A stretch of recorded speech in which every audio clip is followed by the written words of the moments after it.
This is Security Plus content. This is SISM content. This is CEH content. More CEH content. And this is CSSP content. I don't want to drop that one on the ground. It would have put a hole through the ground. The point is, it's a lot.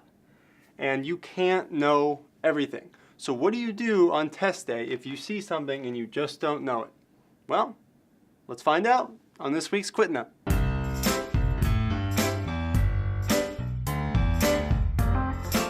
An attacker has entered the following input into a login portal. Holy shit. I have no idea what this is saying. I'm not a pen tester, so I have no idea about code injection. I can't even read this. All I know is the crazy symbol is an ampersand. That's a fun piece of trivia for you. But let's go back to the question to see if we can glean any details.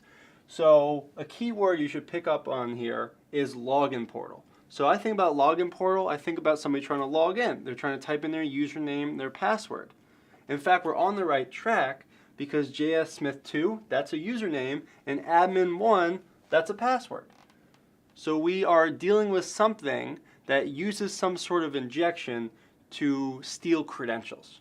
So the first two answer choices, a cross-site scripting attack and a cross-site request forgery, they are very, very similar and they both target websites. So I know that this can't be the right answer choice because those deal specifically about websites.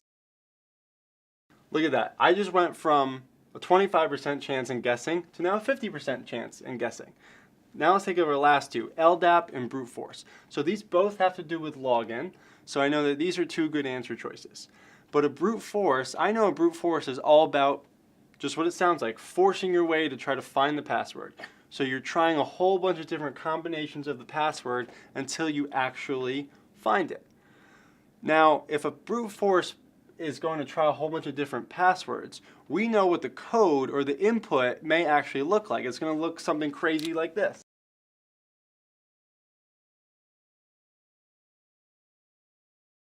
The point here is we're going to see a whole bunch of guessing attempts because that's what a brute force is.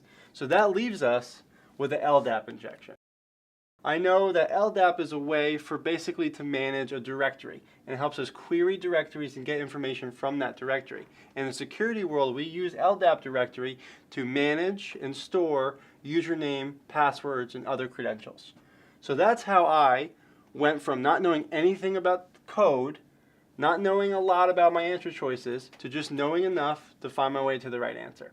Do you have a question that you're just dying to have answered? Well, let us know by commenting below, or pitch in and let us know what you think by answering our poll about what we should cover next week on QTNA. See you next week.